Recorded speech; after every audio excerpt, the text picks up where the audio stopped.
Hello and welcome back to Diary of a Name Dropper. I'm sorry, we've had a technical hiatus, but we are back and better than ever with the most amazing guests lined up. And this one is an absolute corker. To use her own words, a corker. I am joined today by someone I've admired since the 90s, who is the star of one of my absolute favourite films. I think any Gen Xer would put this in their top 5 films. Star of Angel at My Table, Shallow Grave, of course, Intimacy, Little Joe, Rare Beasts, The Colour Room, and hotly anticipated Conversations with Friends, which is out next week. Today, I am joined by the one and only Kerry Fox.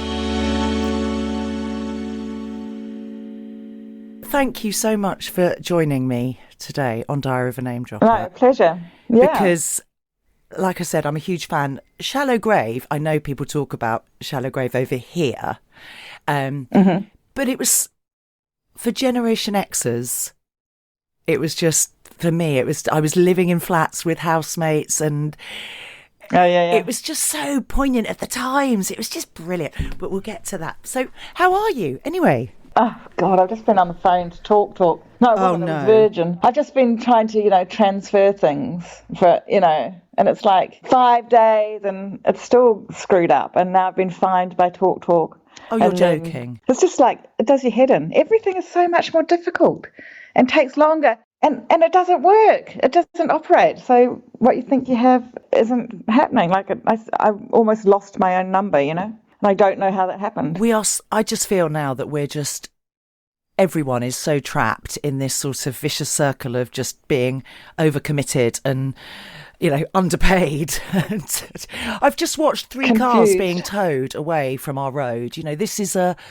What do you mean, why have they been towed? Well, they haven't been able to pay tax or potentially insurance. So they had a clamp on them and a sticker all last week. And today they towed people's cars away. They've just been taken away? Yeah. Because that's always the solution when someone can't pay for something. Give them even more money to front up. Yeah, absolutely. You did choose to come and live in this country. Yeah. A long time ago. Well, I was going to say you were when it was European. Yeah, don't. And full of culture. Don't trigger me. Don't. I mean, it's sort of, I remember so clearly when Brexit was first decided by the vote. And it was such a shock. And the thought of not being part of Europe and not being part of European culture was so horrifying to me. Because, one of my most prized awards is from the Berlin Film Festival. Yeah. And, I work so tremendously fully with European directors and artists and creators and filmmakers. And it just is horrifying to me to know that that's going to be more difficult and not smooth and that we're sort of ostracised. For me, as a daughter of immigrants who came to this country because of the Holocaust, for me, Europe, the EU meant safety. It meant that we won't make the same mistakes and it's illegal to basically invade your neighbour. That, for me, was what the EU meant for me, obviously. And Berlin is a place in my heart. It's where my family are originally from, Germany, and I would love to live in Berlin one day, and that's been totally taken away. So, but I'm very lucky. I don't have to travel with work, and it's awful. It's really awful. And I want to talk about all your amazing awards, because one thing I will say about you is why I love you so much. And I'm such a super fan, and I'm trying to really rein this one in. It's because you take on such brave roles. Not every character is likeable, particularly. But that's what, it's everything. I revisited Angel at My Table. And because everyone's watching it now because it's all over it's all on Netflix, isn't it? Yeah. And it's such uncomfortable viewing, in a way, because of the cruelty. But you are just, honestly, Kerry, I can't believe I'm actually talking to you. It sounds so ridiculous. Your presence on the screen is just mesmerising. And thank you. That was Yeah, because I saw bits of it recently. They're making a documentary about, well, this French doco maker woman is making a documentary about Jane Campion, and they were wanting to use some of the clips from that. So I saw a few bits of it and some other stuff that I hadn't seen before, not from filming, but from around that time with me and Jane. And it's sort of so weird to think, like, just recognising what she did at that time, what she was achieving in filmmaking as a woman. It's so... At the time, I didn't realise the significance. I didn't realise how unique she was in the world, how she was striding so far ahead of everyone else, and she was so on her own. I mean, that's the most extraordinary thing, her self-belief. And so to have that as my first sort of instruction or entry into film, that's all I knew. I thought the whole world was like that, you know? And I suppose... It's taken a long time to realise that the whole world isn't like that. But in reality, my experience of the people that I work with, they have been progressive and forward and feminist and interested in human nature. But generally, I would say I've had very few and minor bad experiences, because the sort of people that I want to work with, or more importantly, the sort of people who want to work with me, aren't like that. You know, they aren't wankers, basically, I find, as a general rule. But taking it back to Jane Campion, you say you thought the whole industry would be like that. I mean, to be a woman back then, and also New Zealand, which wasn't really known for its, you know, it wasn't Hollywood, so everything must have been so much harder for her. I think because it was also a bubble as well, and the Australian film industry particularly, and she went to film school in Australia, so she was coming over from the glamorous Sydney in order to make this work in New Zealand. So she was, you know, more sophisticated than us lot. Because she came from Australia. And she'd been to film school, because I don't even know if we had a film school then. And so, you know, it was sort of like, we didn't really know what the rest of the world was like in many ways. So did you audition for her, or you met her? Yeah. I remember at the audition, it took me ages before I realised that the woman in the beret behind the camera was the director. It takes me a long time often to realise lots of really basic things. You know, I was very in my head when I did the audition. I was very determined to do my best and act really well, so I wasn't really focused on anything other than the scenes and the character and stuff like that. So I wasn't very conscious of what was around me. But the casting is extraordinary. I mean, the way the shift of the ages. I mean, you all look very. It's just extraordinary. Are you still in touch with the crew? I've never had contact with any of them, because I left New Zealand the day I finished filming there. No, and I never went back to live there again. Yeah, I saw it as my opportunity to leave, and I knew that if I didn't seize it, then I might not get that opportunity again. So it hadn't even been released? Well, we finished filming in the UK, and the trip was so enormous then I just knew not to go back, because I might not get out again, you know. So wow, that's a leap of I spent faith. a few months here, and then I moved to Australia, to Sydney, yeah. But I'd been brought up by my parents to leave New Zealand. That was the objective. Oh, you have really? to leave New Zealand. You've got to leave. Yeah. In order to understand the world and get on in the world and see the world, because it was such a big place. And you know what? Ironically, during the pandemic, I looked at New Zealand and thought, oh, I want to be in New Zealand with your brilliant breastfeeding leader. Oh God, she's glorious. I don't know, maybe to the outside world, I don't know, but you guys look like you've really got it sewn up over there. I think that's happened with a lot of the world. Everyone flocked to Britain, and we rested on our laurels and went, well, we don't need to improve. Everyone loves us as we are. And yeah. Oh, anyway. Stuck in the idea of the empire, I think. I think you're absolutely... But really, really important. It's exactly that, really, isn't it? Really important. It's exactly that. It is all about the empire. And when you think of the empire in Star Wars, you know how horrible empires are. So are you still in touch with Jane Campion? Because obviously she won big things very recently. Yeah, I saw her in October. I haven't heard from her since that. All of the Oscar build-up was for all of them, who've made films who are in the running is so exhausting and so consuming and just totally head screwy. Like Have you the done drive it? and the push is pretty horrifying. No, I never have. But so it's overwhelming. I'm sure she'll have her head underground in the sea or somewhere like that, or in a mountain or something for a few months to go. Deep breathing. Yeah, exactly. So you came over here. Angel at My Table was released. What was the time between that and Shallow Grave? Because that was just... Whew. So I took some time here, but then I moved to Australia about 3 months after finishing filming, and then I lived in Australia for some time. But it took me a long time to get work in Australia because of not being your typical actress type. And What do you mean by that? Were you told that a lot in auditions? someone who doesn't eat, obviously, and that's funny, mainly me. And also being quite sort of forthright and having my own sense of self and the sort of work I wanted to do. But then I worked with Gillian Armstrong in Australia, and then any opportunity I had through An Angel at My Table, I'd travel the world and take myself to places and seize the moments and the open doors and everything.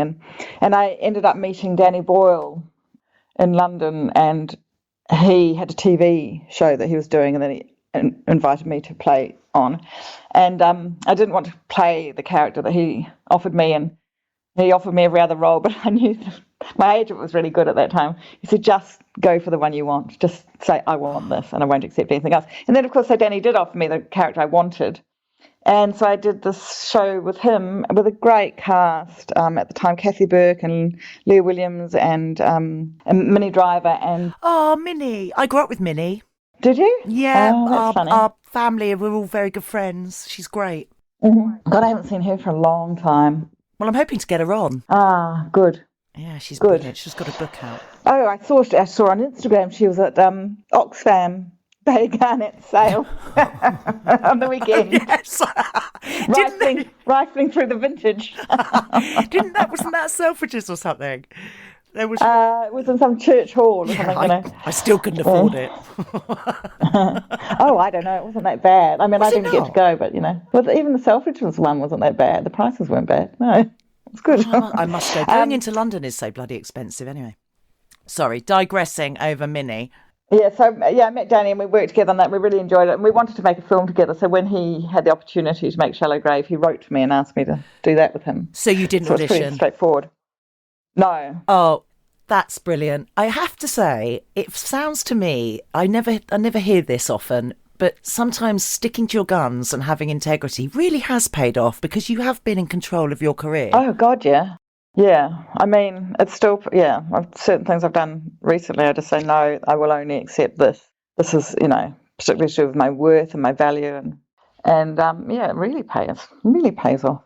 And also, if people are going to, not behave or treat me with fairness, basically, or respect, then I wouldn't want to work with them anyway. No. It's a no-brainer, really. One thing I'm always wary of is that definition of actresses being demanding. But that's just not my experience. I mean, and I think most people that I work with, they're really brilliant directors from here in Europe or Australasia, New Zealand. They know that we as actresses who are in any way successful in terms of having simply a career, we work so hard and so committed to the process of working and delivering great performances, that we're not mucking around. We're not doing it because we want to be a pain. We're not doing it because we think so highly of ourselves. We do it because we're really committed to improving the end outcome. And it's relentless. And actually, because I did this thing called The Colour Room that's on, Sky, about Clarice Cliff, the Art Deco pottery ceramicist, designer. The writer of that, I hadn't met her because it was COVID, but I'd been very driven while creating that character and delivering that role to keep pushing and pushing and pushing the nature of the mother character I was playing. And I'd understood that because this was the writer's first produced screenplay, that it might be a sensitive response from her, or, you know. But actually, when I met her, she was really pleased. She wanted to say thank you for me pushing and pushing and pushing and constantly pushing, even to that point, even through the publicity end of the trail, to just deliver the character with full richness and breadth and complications. And she really respected that. And she said she found it really inspiring, the way that I just kept hammering away in what I believed in. Because, you know, she understood all my challenges and why I was challenging and why I was wanting it to move forward. It was a relief to me too, because that is actually, I recognise as respected in me. That's what I'm known for, you know. I'm, relentless. With putting everything into your roles, is it hard to switch off coming away from the set? Did you go full Daniel Day-Lewis? No, I mean, I do, I suppose, but I'm a mother, you know. I'm a single mother.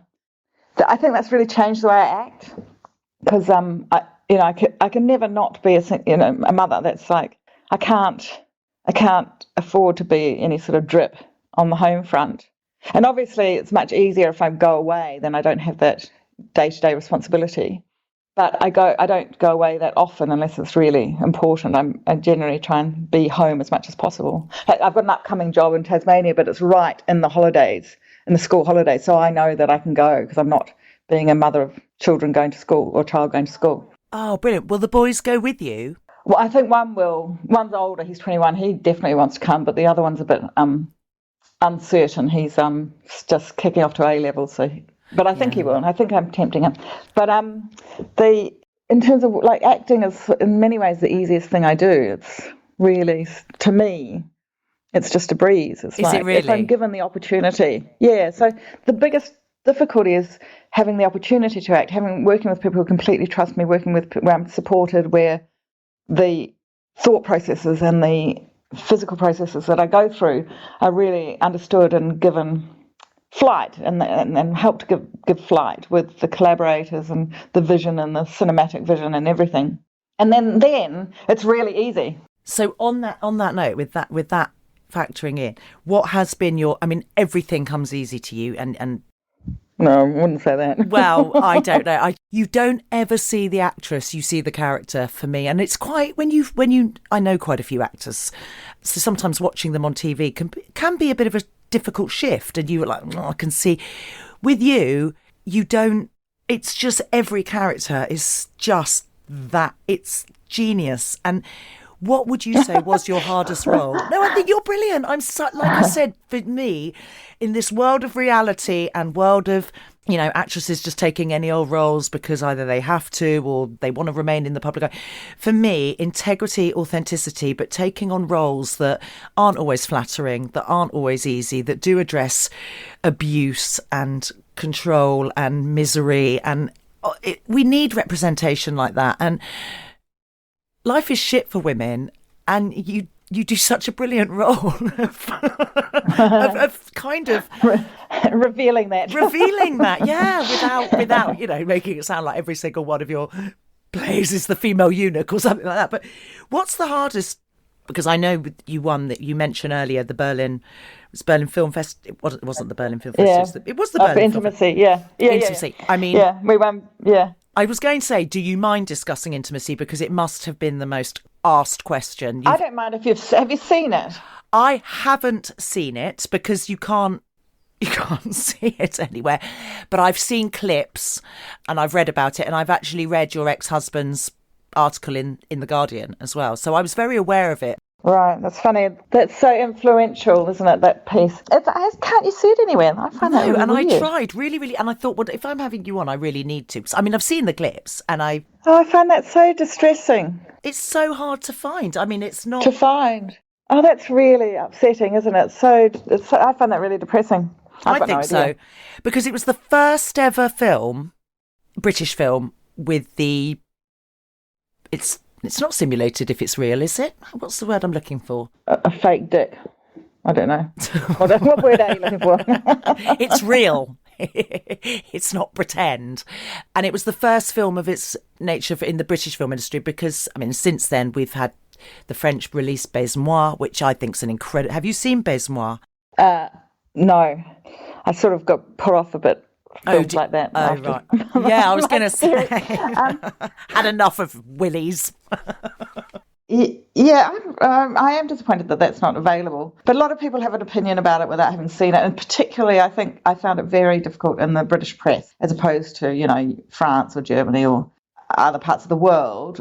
And weirdly, I think also Alex's article brought it to the fore before anybody could see it. So there were a lot of opinions before people had seen it, and judgment, and I don't think it did the film any favours, and certainly didn't do me any favours. And I think it clouded the reception of the film. Yeah, it's sort of sad because that's all everyone focused on. Yeah, and also the judgment of it, the morality, the pursed lip. But we're good at that in Britain, aren't we? British, yeah. And that just wasn't the case in Europe.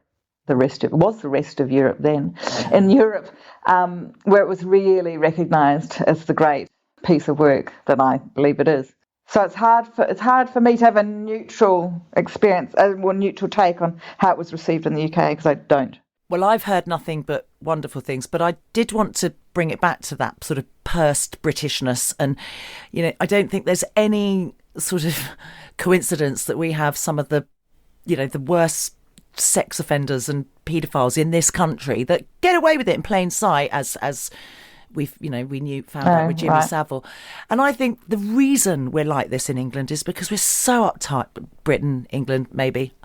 We're so uptight, and we're so repressed. And actually, my uncle was a film director in Germany, and he did a lot of what would be regarded as soft porn.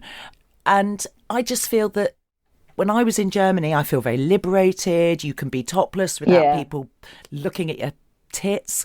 And so for me, to think of a film as just that is alien, because I was brought up in an incredibly liberal family. My kids have always seen me naked.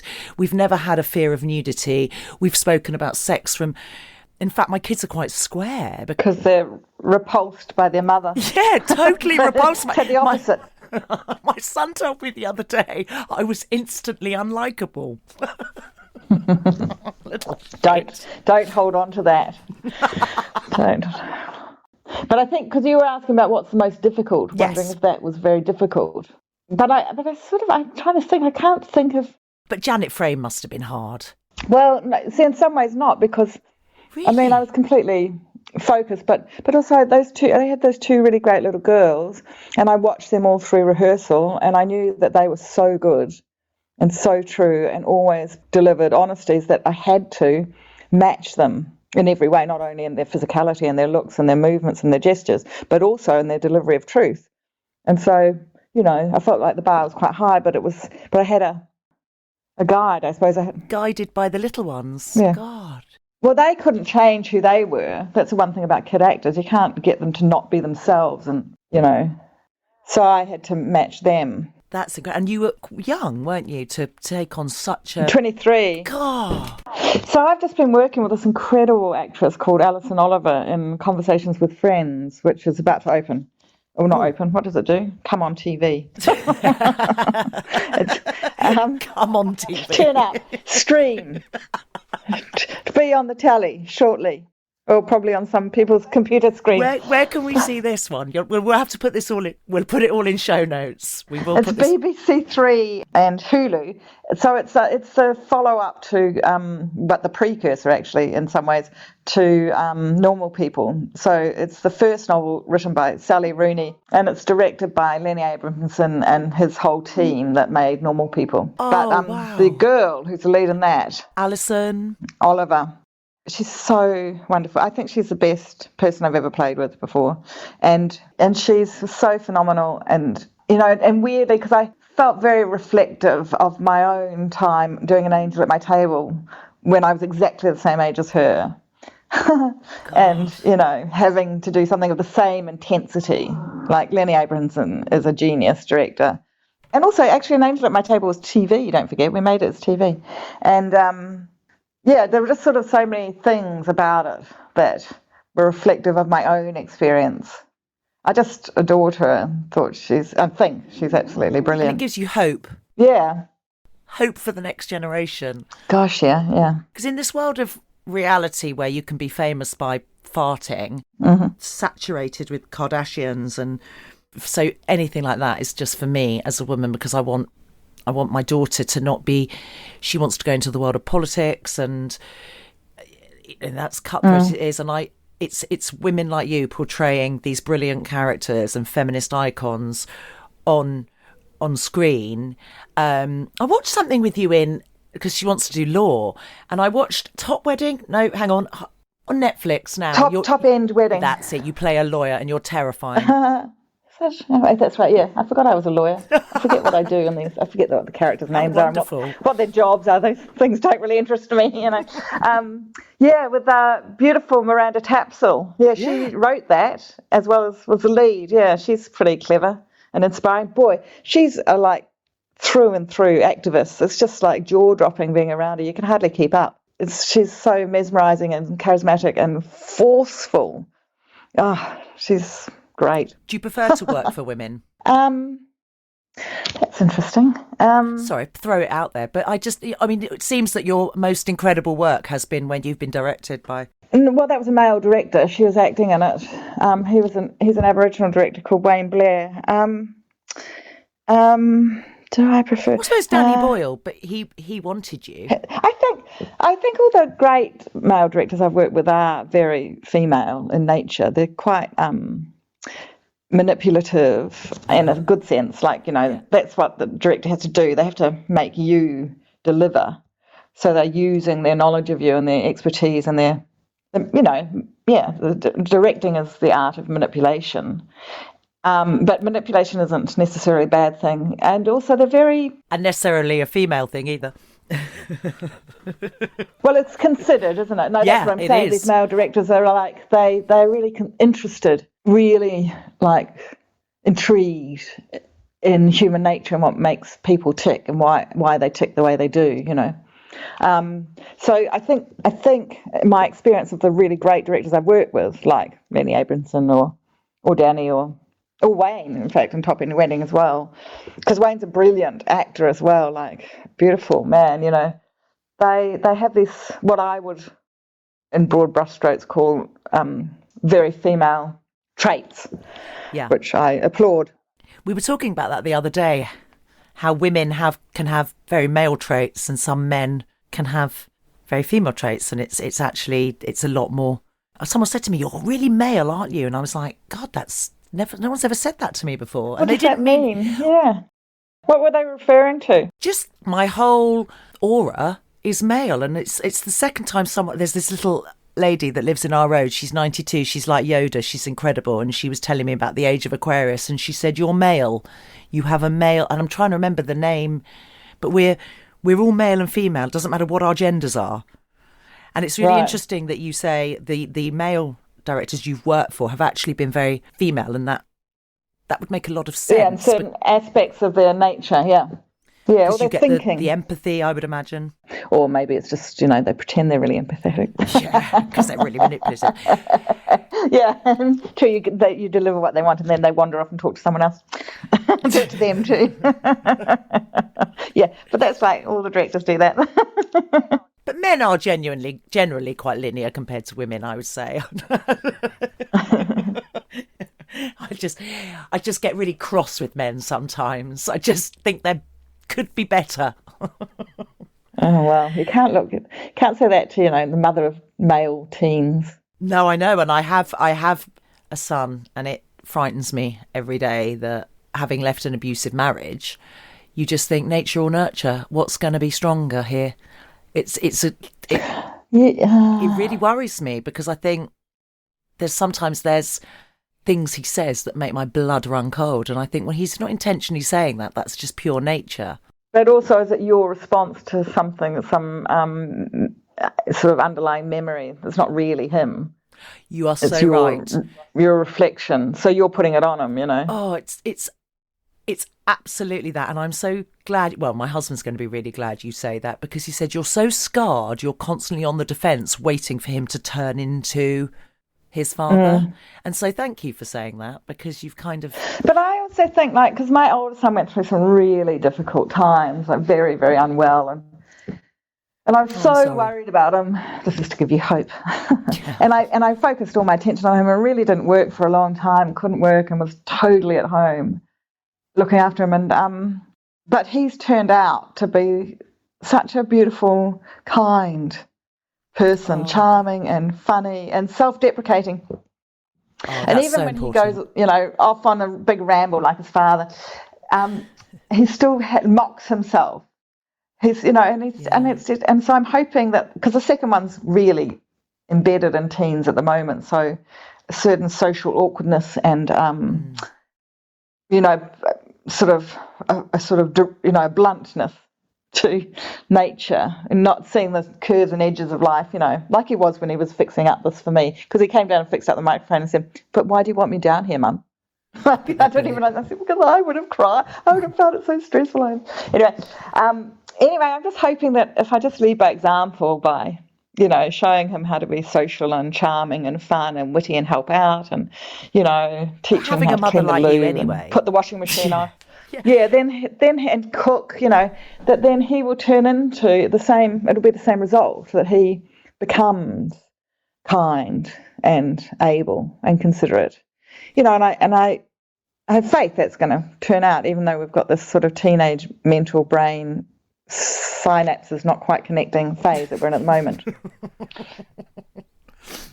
But have you read The Teenage Brain? No, I haven't. Is that what it's called? Oh, it's an essential. Man, it just really helps me understand that.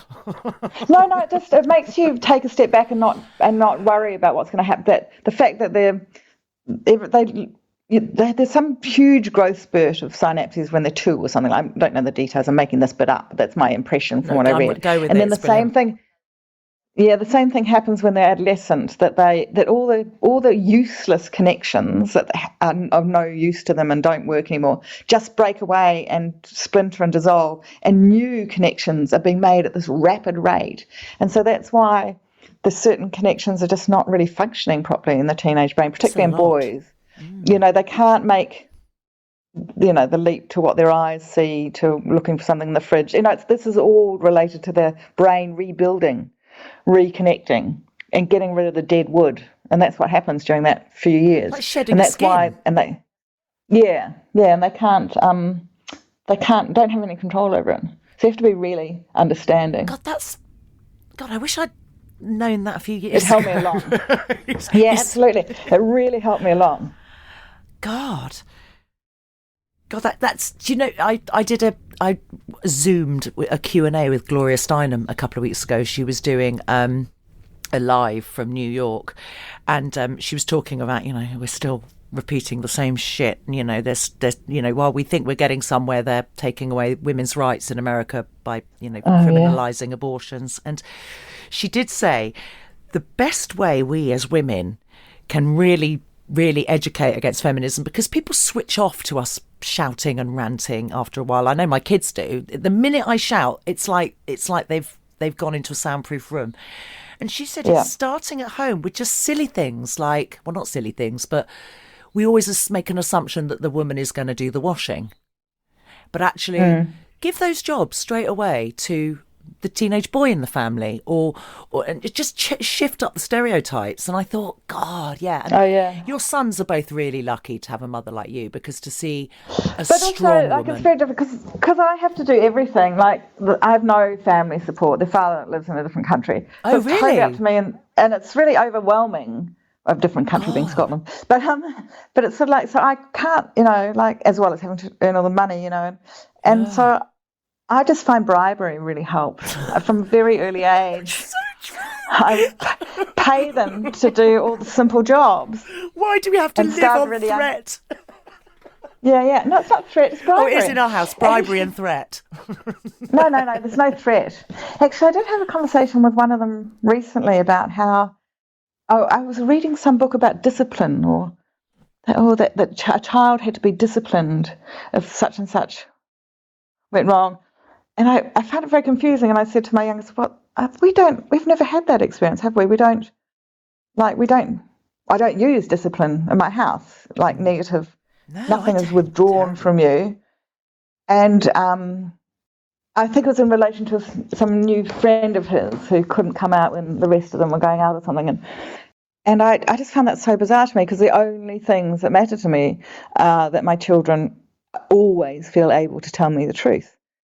And no matter how bad it is, I will always turn around and pick them up, and if it's needed or rain, they can always tell me what's really happening. I'm not expecting them to never lie and little white fibs. That's all right. I don't really care about that.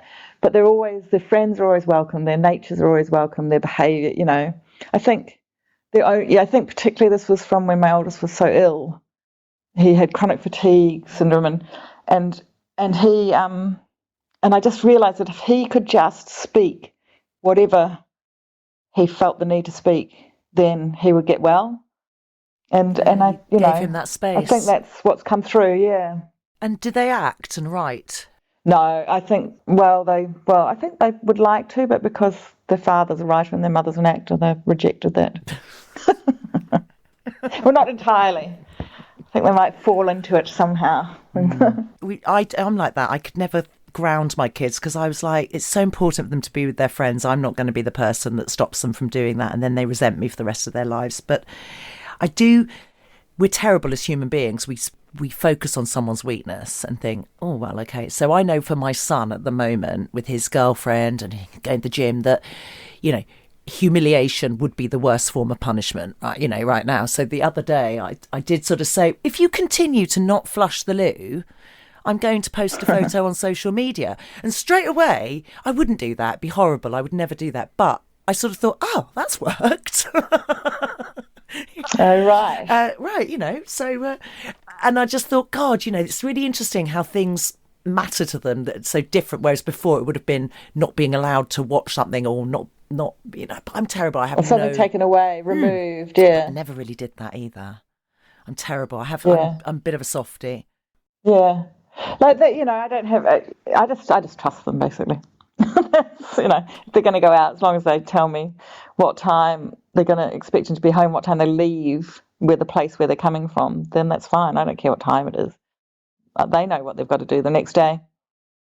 And I bet, the thing is, we can't be hypocrites. We lived through the 90s, and I think we were all doing worse stuff than our kids. Oh, gosh, yes. So what's next? Oh, well, I'm going to Tasmania. Have you ever seen a devil?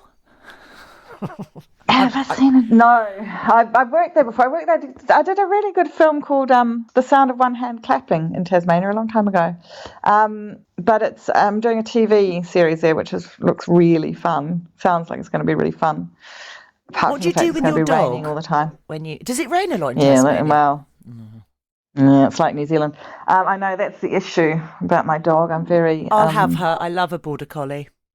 Will you? Oh, yeah, God, absolutely. I don't know what to do. No, I really would. I genuinely mean that, because I look after my cousin's dogs when he goes on tour. Really? Do you? And we have, so I take my dogs to his, and we have 3 cockapoos, but there's a border collie. And my goodness, I'd never experienced a border collie before. Yeah, she's so great. It's like living with a genius. Yeah. They're so She clever. comes to work with me, and she knows the difference between a rehearsal and a take. Stop it. She knows how to behave. She stops people misbehaving at work. There's no raised voices or fuss or anything like that. She's really... Oh, I'll definitely look at her. We live in a lovely area, so if you are looking, I love her, and I'd happily have a border collie temporarily again. You're on the list. Brilliant. And your fashion, can I just say, we met through fashion, really. And your fashion is just brilliant. I love that you are so anti-fast fashion. Do you know Mrs. Lang, the coat person? Oh, yeah, only because I keep buying everything. I can't go to deal anymore because I always come home with something else. And then I almost bought this amazing jacket at the car boot sale on the weekend in King's Cross, because I thought, it was interesting camo that I'd never seen before. It was Canadian. And I thought I'd have to get her to embellish it. And I thought, I have to stop. There has to be a stop point somewhere. No, you should have gone for it. You should have gone for it. Sorry. I know. I'm the worst person. But we should explain. Mrs. Lang is on Instagram, and it's all upcycled coats, but just the most camo and denim, and with found pieces of beautiful Japanese embroidery and edging and fabrics and leopard print, and Kerry rocks it like a pro. And people just always comment when I'm wearing one of her pieces. Yeah, I know I enjoy my frock up account because it's actually my friends. Because I went out actually just after lockdown. I went to it was actually the Power of the Dog screening, and Jane Campion was there. All these people I know came up to me and said, "We just love your frock up account. We love it so much because it makes us laugh so much." And that's the only reason I do it, just to give my chums a joke. It makes their day, they say. They sit in the morning and just, gives them a hit of joy because it's so silly. Oh, it's lovely. I check in on your loo selfies. I'm always like, how come you're always in public loos, though? That's the thing. With really good lighting. I know my lighting. It's I know where to stand. Kerry's found another loo with really good lighting. What the hell?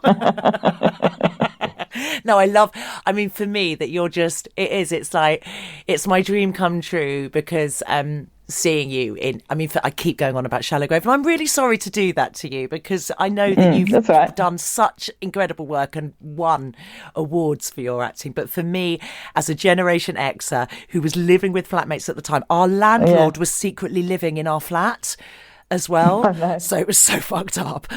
So watching something like that was just brilliant. Too close to the truth. Yeah, absolutely. And do you have any anecdotes from the filming of that? Because I will be shot. I mean, my son is doing film. That's what he wants to do. I just remember Keith Allen saying that, he apologised. Actually, years later I saw him because he came into the scene and he was such a wanker, in a very pretentious way. So it was fine. Yeah, it wasn't like, he wasn't upsetting or anything. He was just sort of, quite wonderfully so, and I quite enjoyed it. And I enjoyed our scenes together. But, and then he apologised to me years later saying, "I'm so sorry because I didn't realise what a great actor you were, and I only read up to the bit where he died." He didn't realise that he was going to be in something really good, and he wished he'd have paid more attention. Really? At the time. Oh, that's hilarious. Yeah. Well, I watched him in Bodies. He did Bodies, which I thought was just groundbreaking, and that was a BBC Three thing where they was it? Yeah, I don't know. They played. I've heard of it. I haven't seen it. Oh, but he does play an absolute wanker. And I remember my daughter watching this and saying, "I can't believe the way this man is talking to these women." And I was like, "Yeah, well, that was the 90s, and also that was what it was like." Yeah. That for me was your house and everything. The where you all lived, and that because that was another character, wasn't it? Oh. Yeah, the flat was a character. It really was. I'm so glad you say that. Of its time, but actually, I've seen it not so. Where you've just seen it too. It actually does stand up. The design of it, it seems to have stood the test of time, which is really great. Because I didn't know at the time whether it would. Was it? It was Glasgow, was it? Yeah, but it was a build. No, well, it was supposed to be Edinburgh. We shot in Glasgow. Oh, okay. But it was a studio. We're in a studio. Oh, really? So it was about, twice the size of a real flat. So the camera could move and they could take out the walls and the ceiling and all that sort of stuff. So it wasn't a real flat? No, darling, it's movie making, isn't it? Nothing's real. I wanted you to be literally terrified by Christopher Eccleston spying on you from a... Oof, that is my worst nightmare. If someone said, "What is your worst nightmare?" Up there with clowns and... Having Chris stare at you through a hole in the ceiling. Fucking hell. Sorry, but yeah. And he's so, he's quite intense, isn't he? Also. Oh, Kerry, this has just been... that thing, don't meet your heroes or talk to your heroes. Honestly, I was really frightened because some of your characters are quite frightening women. That's another thing about my Foxy Frocks Up thing is that, people have this impression of what I'm like at work. And I come across it all the time. Like sometimes my work name is Kerry Fox, Really? Yeah, and because I'm just really sort of forthright and also my work is always often, even if if I'm doing any sort of humour, it's still really intense and I often use the word worthy. in a good way, But actually, people are often surprised because that's not what I'm like. Much more true to my nature is my frock up Instagram, That's, I don't take myself too seriously and just like to be silly. And cook a lot of food. Do you? Do you love cooking? Colourful thing. Oh yeah, I'm a great cook. Yeah, but so it's it's a relief. It's like the secret little side of me that that I've let out. I've finally let out ever so slightly in public. And can I ask, how long have you been a single mum? Oh God, a dozen years. Oh right, so it's been you and the boys for a long time through lockdown and everything. Yeah. They do liberate us, our sons, a bit. They do make us kind of, whilst I do think, I don't want to embarrass him, I do also think I want to be the best version of a woman I can be around him. So I probably am a bit more vocal and I speak up a bit more because I just don't want him to be a dick. I just really don't want him to be a dick. So like this whole thing in Parliament with Boris Johnson, being Sharon Stoned by Angela Rayner. It's so bizarre. I just can't be bothered reading any of that. So it's more about our Prime Minister. It's just so boring. Yeah. So boring.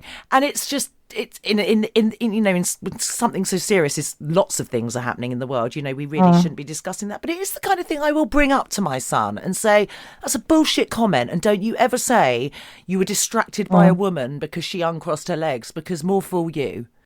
I think I'm the one who's the dick in my family, because when the older one was younger and I felt that I had to have those conversations with him about the internet and pornography and the treatment of girls, and I went into him and said, oh look, I just feel I need to talk to you about how you treat girls and have to do with one of those TV shows, the gay one with I can't remember the characters' names now.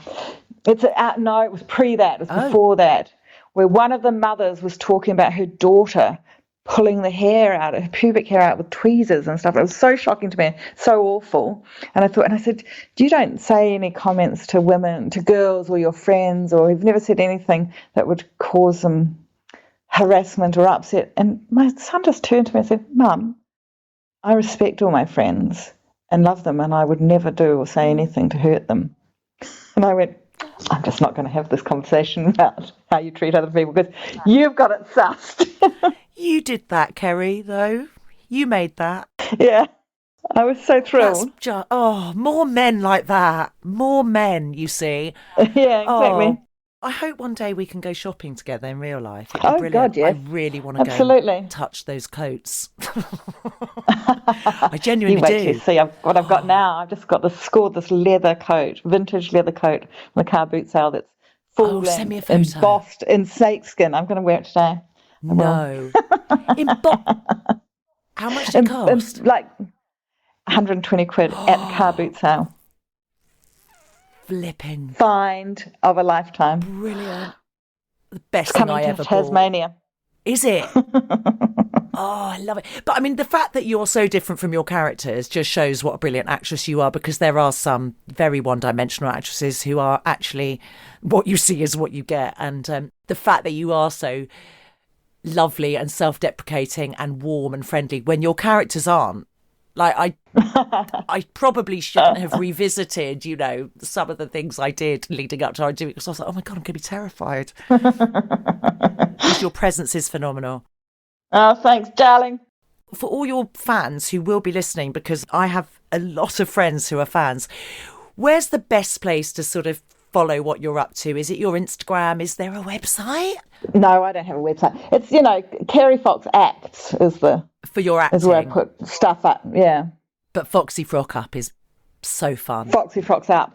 I know. That's the first time I've said anything about that publicly. I only just put my name on it about 6 months ago. Oh, it's brilliant. I was doing it anonymously, but I thought I'd better brave up. Man up.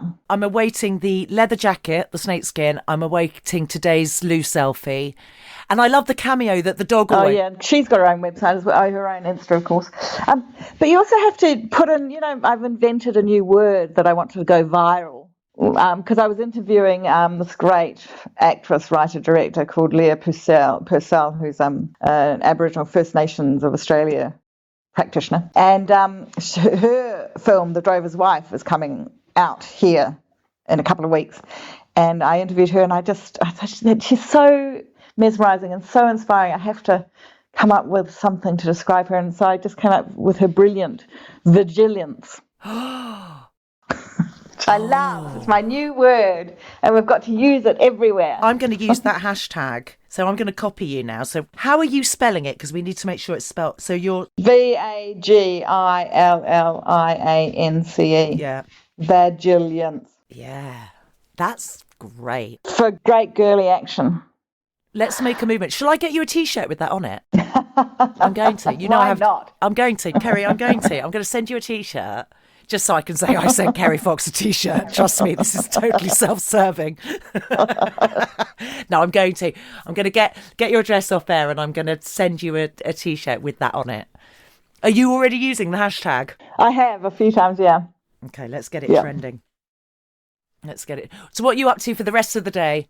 Oh, I have to be back on the phone to bloody talk. Oh, no. Get my £12.50 back. Bastards. Just because I can't bear it. No, I'm the same. Oh, I will fight over 30p. I just can't bear any kind of... All adds up. Oh, do you know the other thing I did last night? I made this beautiful dinner, but I bought some white asparagus because it's just in season. Ooh. And it was £9.80 for four sticks. Stop it. No. So I'm going to do something very, very precious with some asparagus. And everybody has to nibble. Is it one stem each? If you're lucky. Oh, Kerry, you are just magnificent. And thank you to all the listeners for sticking with us and listening and sharing and liking and subscribing. We're going to put all the information into the show notes where you can find Kerry's movies and TV shows and also Conversations with Friends, which is coming on Hulu. Thank you so much. I've got a brilliant guest for you next time. Stay with Diary of a Name Dropper and tell your friends. Have a good one.